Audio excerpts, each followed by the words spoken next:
What's going on, guys? Captain Rick. It is, I guess my watch died. Saturday, October 11th, and we're here on Oneida Lake. Just got done running a charter today. Um, left first thing, actually left in the dark for the most part, from Oneida Shores and headed to the east. It was snotty out there today. It wasn't big. It was just really choppy. Um, it felt like the boat sat in between the waves perfectly, so you really couldn't get on top of them. And then coming in today, it felt like they built a little bit, especially the further we got towards the west. It felt like they got a little big, and I thought maybe once I got around the islands it would calm down, but not a shot. They definitely built from the morning. Was not expecting that today. So we did a lot of running uphill, trolling downhill. We would run east, troll west, run east, troll west. I think we made 3 passes. I had a good day. Did not see a lot of fish running around. One, it wasn't great conditions. The boat's bobbing up and down. You're not going to get the greatest reading. But when we did settle down to fish, we noticed a lot of fish were glued to bottom. That chirp transducer that I have on here, the Airmar TM165 high wide with this Explorer, that's where that chirp really excels. It separates those targets, and those fish were glued to bottom today. Very few suspended fish that I saw. So I tried to get my baits as close to that as possible. Like I mentioned, we fished, we started in at 30, 35, didn't see much when I was cruising around or when I stopped to scan. Bumped it out and fished 40 to 45, and that's where we had our best screens. And honestly, our best screens were probably further east. When we got down to the west end, we started to gradually come up into that 35, 36, 37 foot of water. Didn't really see as many fish, and the ones we did catch seemed to be small. So let's go over the program we ran today. Ran an 8-rod spread. At times I tried to slip a 9th rod in, just because we can run 9 rods, but it was not worth the effort at all. 6 board lines and 2 divers today. That was really the program for us. Our 2 furthest rods out on either side, we're running 10-pound mono with 2-ounce guppy snap weights. So we've got the 2-ounce guppy weight with an OR16 clip, letting the bait out 50 feet, snapping that on, and letting it out a little further. So on the outside board, after we saw them coughing up some shad, I went to the black and silver. Didn't take long, and that started taking a ride pretty consistently. That is a number 9 flicker minnow. We were running that back 150. That's including so you got 50 weight and then another 100. Running that back 150. At times we ran the real perch color. This took 1 or 2 fish earlier. That's another flicker number 9. Ran a silver blue. I had it out for a little bit, then I realized I had a lot of blue in the water, so I wanted to diversify. So I took that silver blue flicker out and put out that black silver, and that was a good move for us.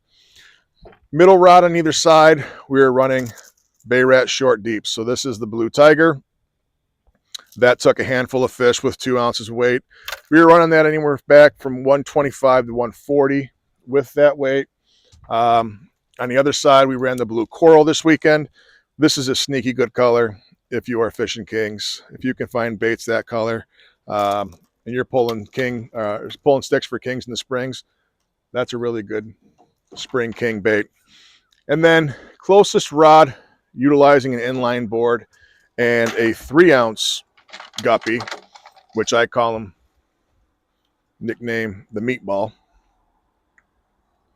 So on those rods, we were running Bay Rat short deeps. You can see the Fire Tiger and the Green Tiger here. Those were really, really good, especially later on in the day. We would run those anywhere from 125 to 140 back. Now that's a 20-pound braid rod.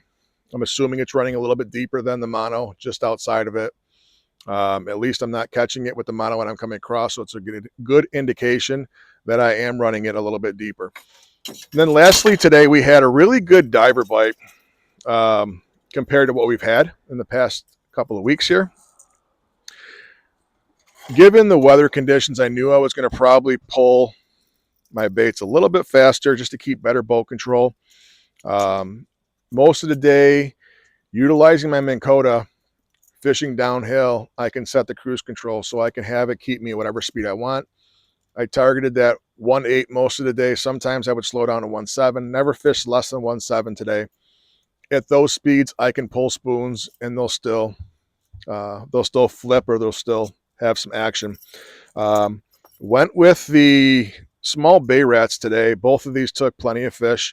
Chicken wing, and this is a gold watermelon. I ended up lengthening my diver leaders, and I don't know if that played a factor or not, because I am running a black diver, and this one's got black tape on it, even though it is a silver diver. But I went 2 wingspans on these. They hadn't been good for me the last few weeks when they should be. So that was really the one thing I could try, is lengthen my diver leader. And I believe it worked. So those 2 spoons were good for me today. They took a handful of fish. 14 to 16 inch walleyes don't look like a lot most of the time when you're pulling these divers. So sometimes you might just want to check your diver. A couple times today, utilizing, whoa, camera went a little crazy there.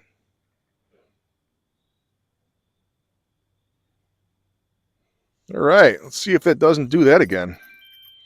So a couple times today, utilizing the Mega Live, and that's how I'm putting my divers in the part of the water column I want them, because I don't have the Smart Troll, or I have a Smart Troll, but it just doesn't work on these smaller divers.